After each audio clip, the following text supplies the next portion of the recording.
So let us continue the discussion on Zener regulation to some extent before taking up a new topic.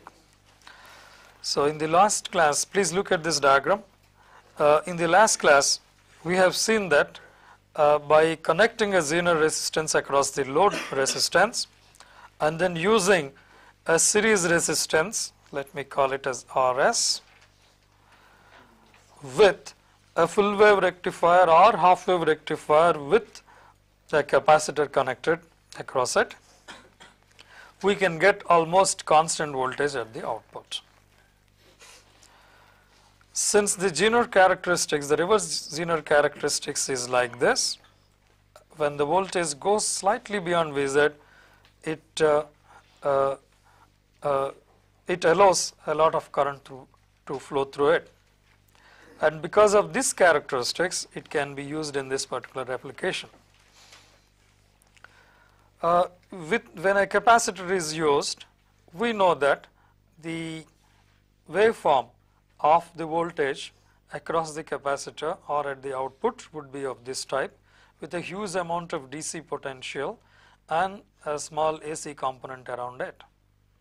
Now, if Vz is maintained at a lower level than these two voltage levels, then what happens is the Zener diode can accept varied amounts of currents when the voltage itself is around Vz itself.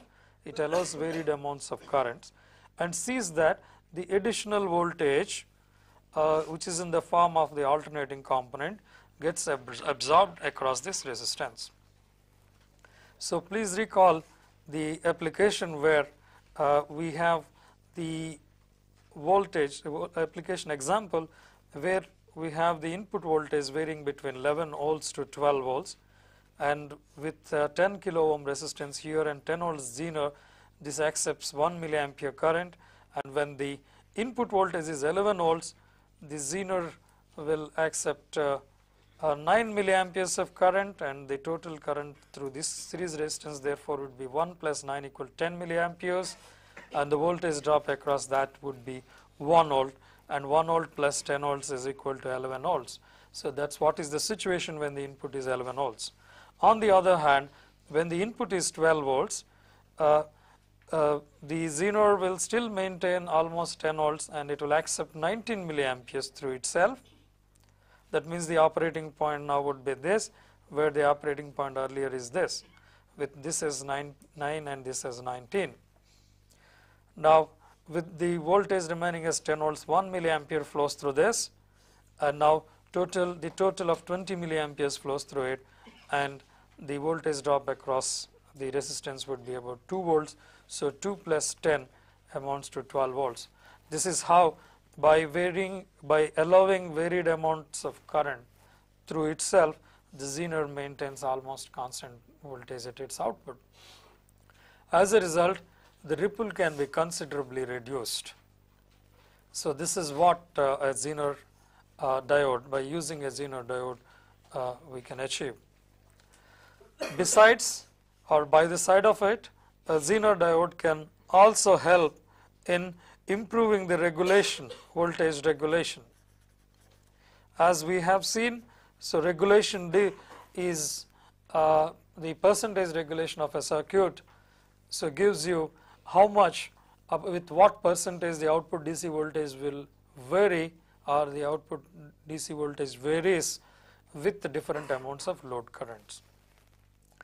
Now in this application, if we change this particular load resistance to say 5 kilo ohms, so that now the load is increased, let us consider it as 2 kilo ohms, so that the load is increased from 1 milliampere to about 5 milliamperes, with the provided the voltage remains constant at 10 volts.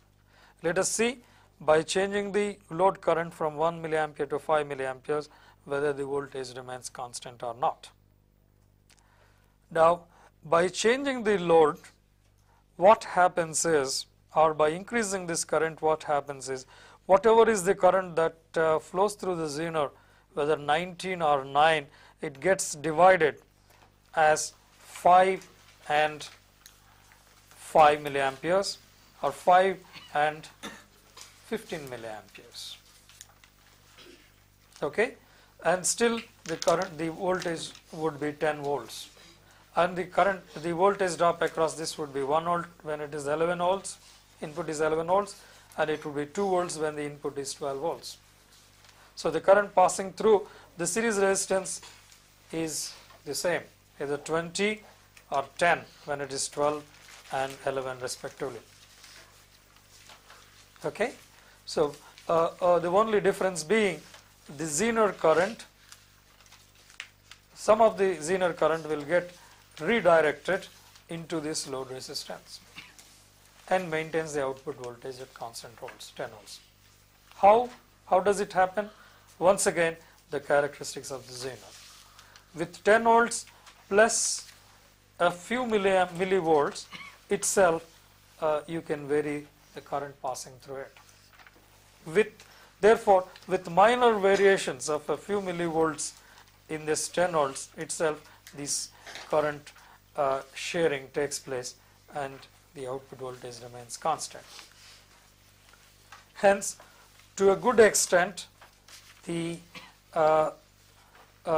circuit provides almost a constant voltage with varying load resistance. Hence, regulation is good. The percentage regulation is low, and the voltage regulation capability of the circuit is good. Of course, this capability is limited, and if you make it up to what maximum load current you can proceed,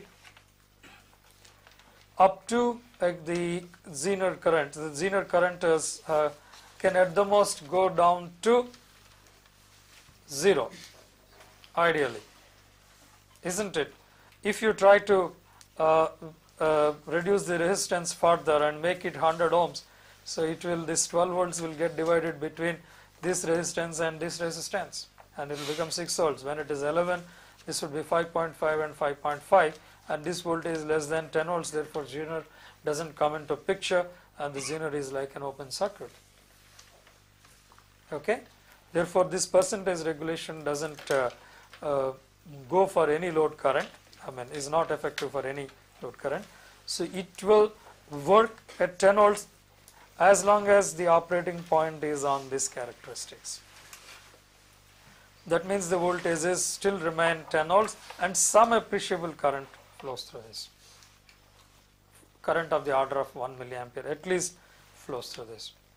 So that means under the minimum voltage, if you want to maintain 1 milliampere current through this, what is the current that is at the most can be drawn by this load resistance? It is naturally 9 milliamperes. That means the resistance is of the order of 1.1 kilo ohms. That is the smallest load resistance that can be connected here. If you want to increase the range of load, so you have to reduce this resistance to say further to say a 50 ohms, in which case the current flowing through the Zener would be almost doubled. It will vary up to about 40 milliamperes or 39 milliamperes. Okay, so this is how one can go about while designing the circuit. In practice, we see that at least a minimum of 5 milliamperes flow through the Zener. So that means the operating region is up to from 5 milliamperes and above. If the current flowing through the Zener can be varied between 5 milliamperes to 50 milliamperes, then the load variation can be also of the same order. If this can vary over one decade, the load variation also can be over one decade with the voltage, output voltage remaining constant.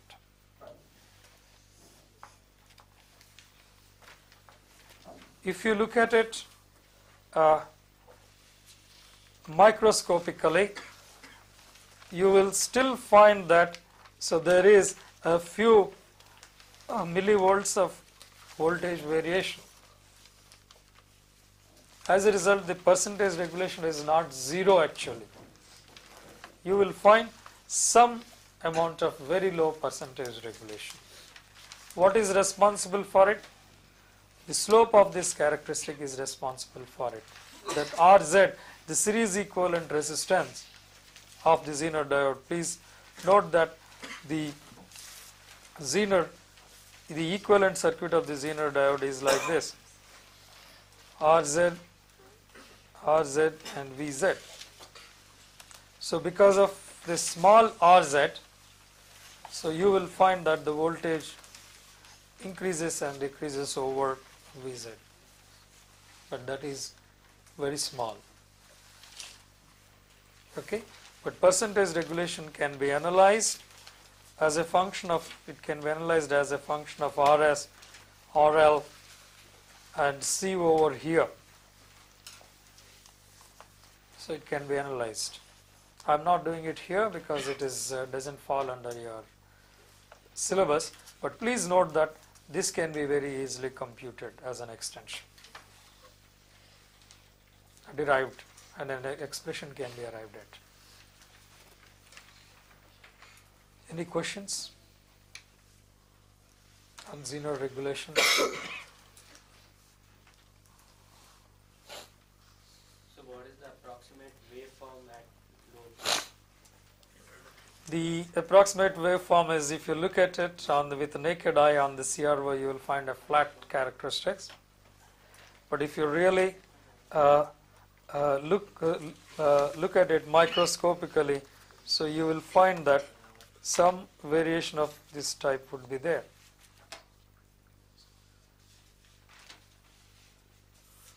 A few millivolts of this variation would be there. So naturally that variation is coming from the variation at the input. This is ripple because of the ripple over here, the same ripple at a much attenuated level, the same ripple appears in the output. But this time it would be of the order of a few millivolts. So what is the order of RZ? RZ is a fraction of an ohm. Typically it is a fraction of an ohm. 0.1 ohm, okay, 0.2 ohms, 0.5 ohms of that order.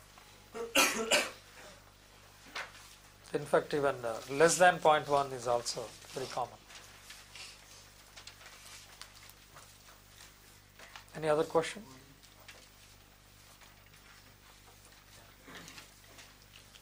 So with this discussion, we shall close our discussion on the rectifiers.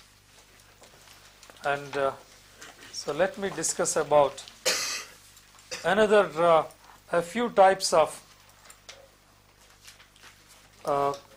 diodes which are very widely used in practice. So semiconductor photodiodes. So let me discuss about a photodiode.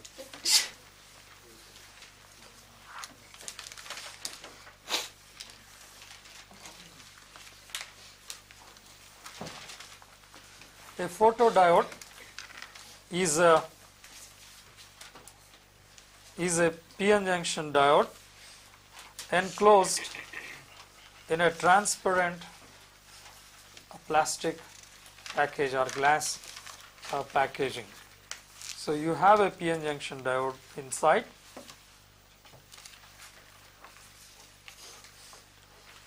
With the two terminals coming out, and this diode is enclosed in a transparent package. And when light is made to impinge on this PN junction diode, its characteristics changes. So what kind of changes do you expect in the characteristics? So this is the kind of characteristics we expect.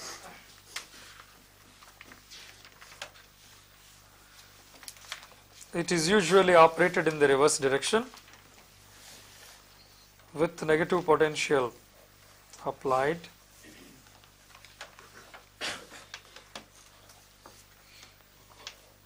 And it gives different amounts of reverse current, and with the characteristics exhibited in this fashion.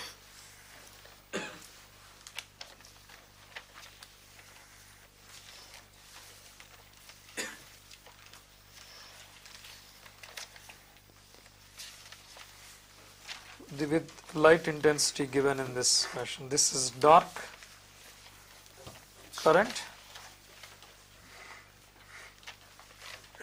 So here the light intensity impinging on the diode is 1000 foot candles. This is 2000 foot candles, 3000 foot candles, and so on. So this current is of the order of, say, 200 microamperes in a typical diode. So this is about 300 microamperes.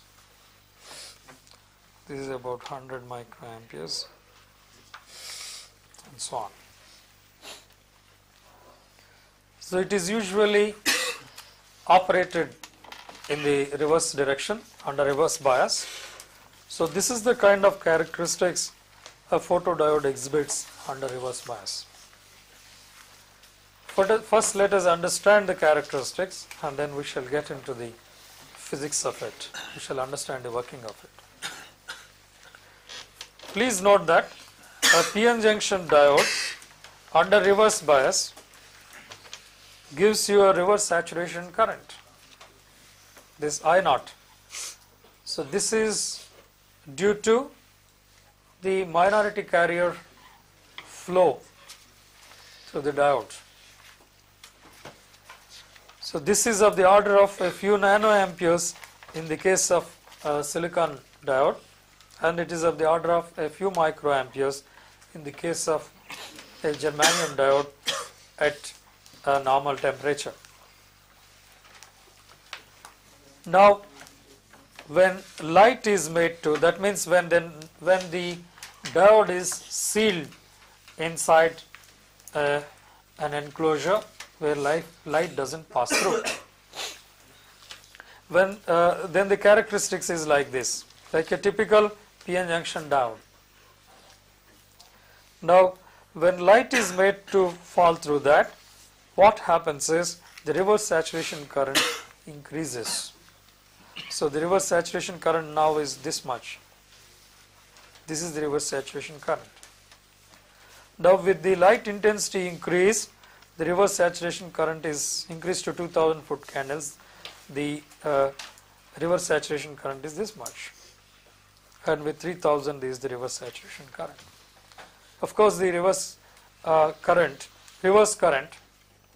approaches the reverse saturation current with increased reverse potential.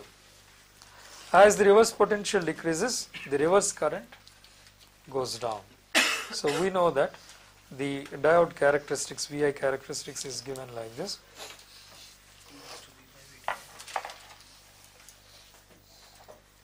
So I is equal to I0, the reverse saturation current, when the reverse voltage is very large.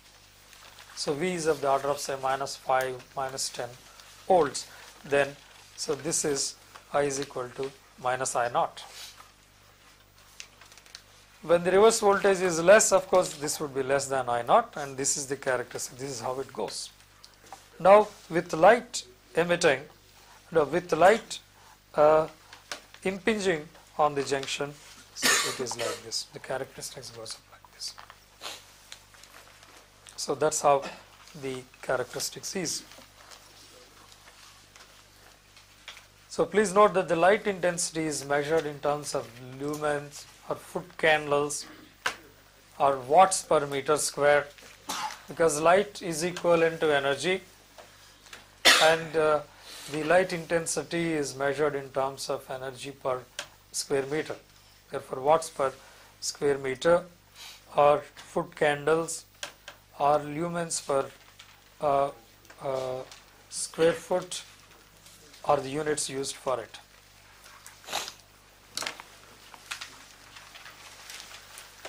Now let us look into the physics of it and how it happens. When light impinges on a p-n junction, the whole electron pair concentration increases because of the additional energy being supplied.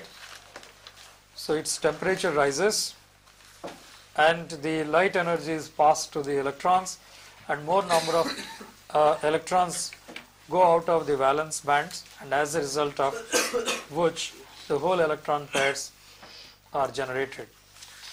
And because of the additional number of whole electron pairs that are generated, in addition to the thermally generated whole electron pairs, you have the increased minority carrier current concentration, because of which the reverse saturation current increases.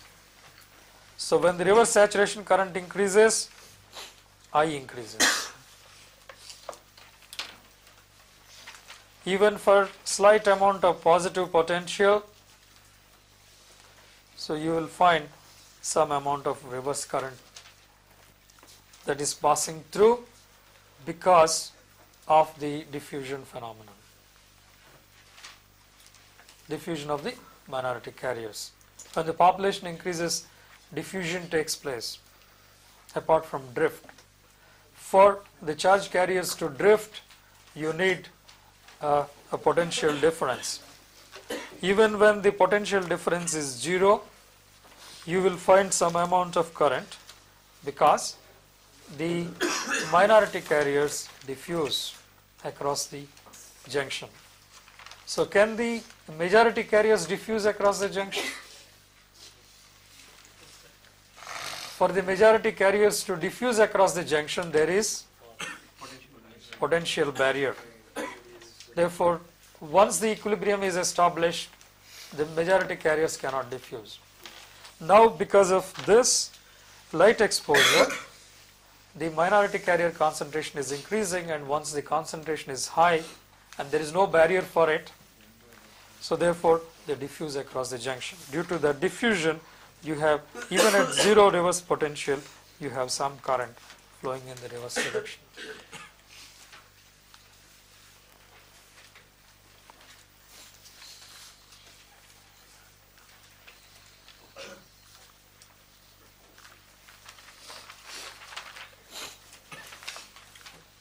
Now, if you plot the current versus the intensity of light, the characteristics, it is almost proportional to the light. The current is proportional to the light intensity in foot candles.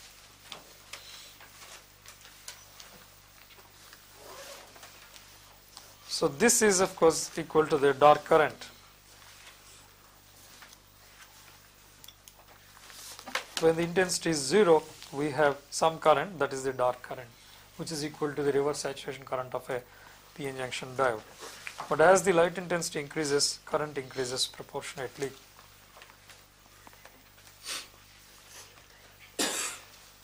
So what are the applications of such systems? In an assembly line or in a plant, when where you have material passing over the conveyor belt, either finished products or some material passing over the conveyor belt, you can use sensors of this type and then count the number of units that passes by.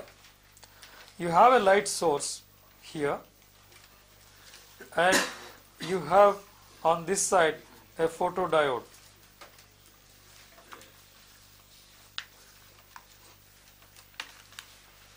a photodiode and have it in a circuit. Now when there is no obstruction, this light falls on the photodiode and you have current passing through. Now when this unit goes here and obstructs this light, you will have the current obstructed and the current goes down from typically say that 200 say microamperes to it goes down to say 1 microampere to the dark current level, because the light intensity, the light falling on this is obstructed. So in which case for every unit that passes this light, you will have a pulse of this kind generated. So the current across, the current through the PN junction diode would be like this. Then if you pass this current through a resistance, you have a voltage of this type appearing across the resistance. If you further amplify it, use an amplifier, you have a sizable amount of current voltage pulses appearing like this.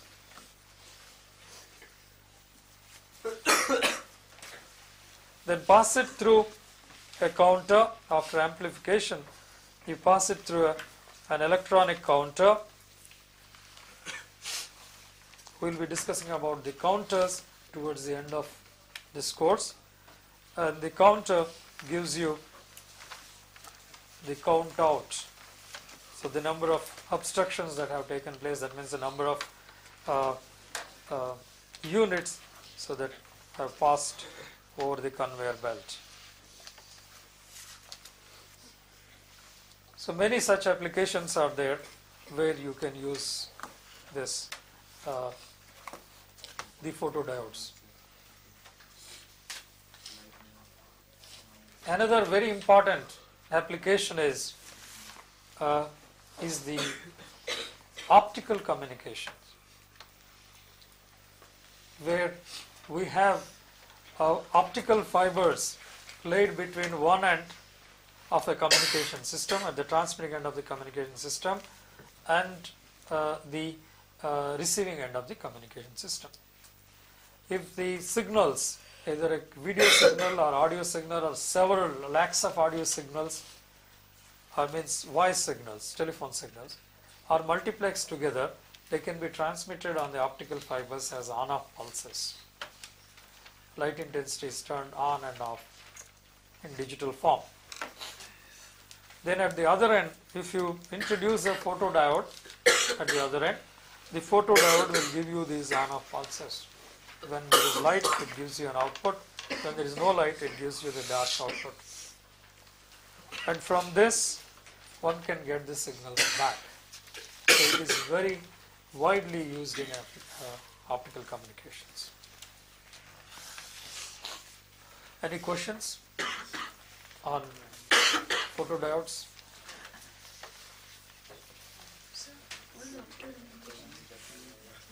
Optical communications. Actually, optical communications, you have optical fibers, which are basically glass fibers, and you can pass light through such fibers. So light can be passed through them, and with some amount of attenuation, so you get the light pulses on the other side. So typically about you can pass light through a fiber over say 100 kilometers typically, and if you with a torch you make it on and off this light, so you have on and off kind of light on the other side, but the intensity would be slightly reduced because of the signal getting attenuated over such a long fiber. So you can lay this fiber in the ground, so it does permit some amount of bending also. So the light passes through it and then goes over the other end. So you can send signals over it. In optical communications, actually thousands of speech signals or lakhs of speech signals are multiplexed and they are sent through these optical fibers. And on the other end, you can have you can demultiplex them and get back the lakhs of signals, lakhs of voice signals. It has a very huge capacity, bandwidth capacity. It can take several TV signals and several, lakhs of audio signals, speech signals to the other end. We have such optical fibers across oceans, through submarine optical cables, and on land. And in our institute, we have an optical communication computer network in our institute that is an ATM network. At the physical level, the signals go through a fiber, optical fiber. Okay, any other question? If we expose any reverse bias PN junction diode to the light, do we have increased reverse current? Provided you have the construction is such that it allows, there is a glass enclosure and it allows the light to go through directly. Yes, it does. But if you have painting on it and the construction is such that the junction is very much within inside, and you have some other coating, some other material coating over it, no. Otherwise, yes. You heat it, the current increases. With the rise in temperature, the reverse current increases. That's because heat goes there. If it is sealed, of course, naturally, as I said, it doesn't. There should be a breakdown voltage for photodiode also. Yes, there is. It breaks down naturally. Is that made use of in any way? The not particularly as a photodiode, but every diode breaks down and we are using it. Zener Diode is an example. But is it using light? No, there is not much of change in that, therefore, so it doesn't, it is not used typically. Any other question?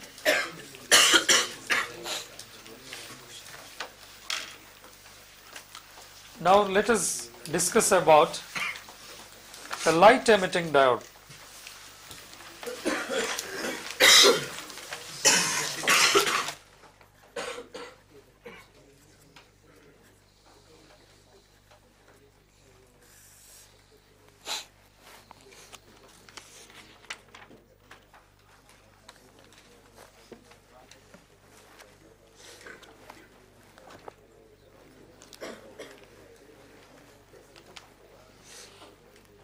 So light emitting diodes. The light emitting diodes are, so those diodes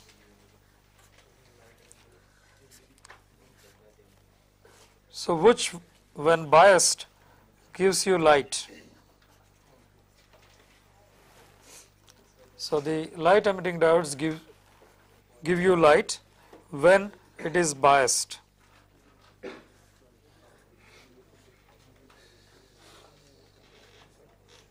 Depending on the construction, you can have red, green or yellow kind of light coming out of the diode junction. The volt ampere characteristics of such diodes is like this.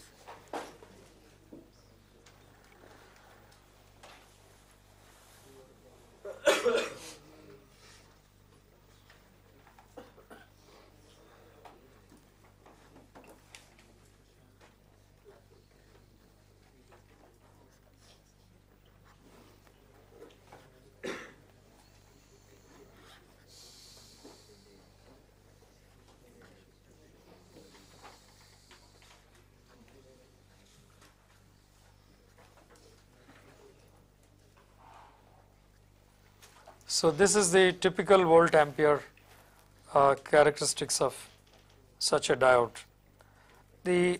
Almost at 1.5 volts, the current is almost zero, when the current becomes appreciable, which is of the order of 5 to 10 milliamperes, you have light coming out of the diode.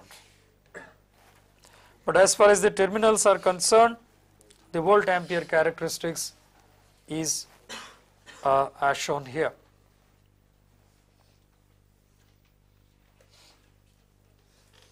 Okay, so typically around 2 to 2.5 volts, when you apply around 2 to 2.5 volts across the diode, it gives you light.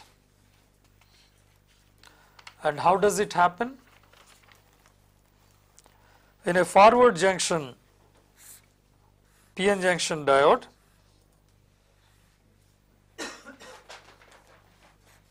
and when it is forward biased, so we know that holes, which are the majority carriers on the P side, diffuse to the N side, and the electrons from the N side diffuse into the P side.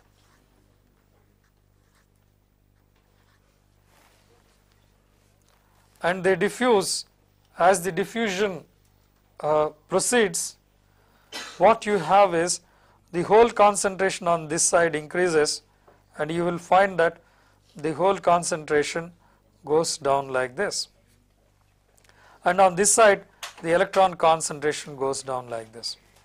That means the injected holes recombine with the electrons and the concentration goes down.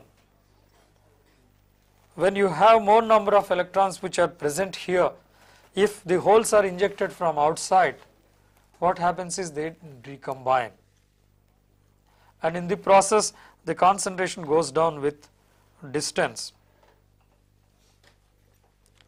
But the current anyway takes place because the charge passes, therefore current would be present. The concentration of charge carriers of course goes down in this fashion, but the total remains almost constant. Now because of the recombination here, the electrons from the valence band are jump back to from the conduction band, jump back to the valence level to form the covalent bonds, and when they jump back, so they emit energy, and they pick up energy, the thermal energy, and they go into the conduction band, and when they go back to the conduction band they emit energy. And normally what happens to this energy? This energy gets dissipated as heat in the body of the semiconductor. Now by construction of the semiconductor, if you see that, so this energy comes out as light. You can have light coming out of the junction diode. So this happens when you use materials of the order of materials of the type gallium phosphide and gallium arsenide. So when you have the diodes constructed using semiconductors like gallium arsenide and gallium phosphide, you have this kind of light emitting outside the diode. So that happens because of the recombination of holes and electrons. For the holes getting recombined with electrons on this side, and with the electrons recombining with the holes on this side, so this light emits. And the construction should be such that in the junction you have a huge area to emit light outside. There should not be any obstruction. So such diodes are known as light emitting diodes. And with the intensity, with current, the intensity of light, so that goes out, is like this, it varies like this. If this is the light relative intensity of light,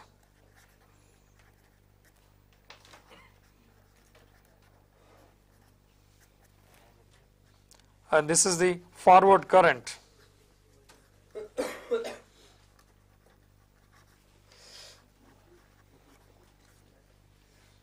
say at 5, 10, 15 and 20 milliamperes. This is these are the typical operating currents. Then the intensity would be varying like this, the relative intensity, and the absolute intensity depends on the type of diode. We have very bright LEDs and we have faint LEDs also. And these LEDs are very widely used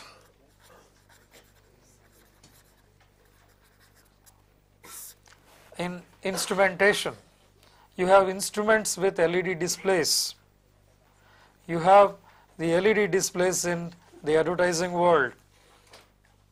The huge LED displays displays information, advertisement information in some city corners, city centers. Okay, and in the instruments also you have seen the electronic instruments and non-electronic instruments with LED displays, digital displays, giving you light.